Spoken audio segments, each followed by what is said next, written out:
this morning we are trying to charge the van power socket and realized that it's not up. Whenever we touch the van body, we're getting electric shock.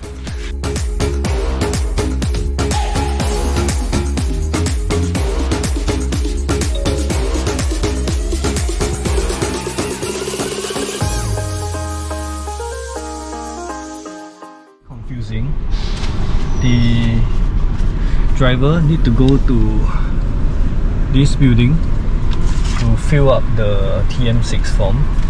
Okay, then we have to walk out to the side of the building around here.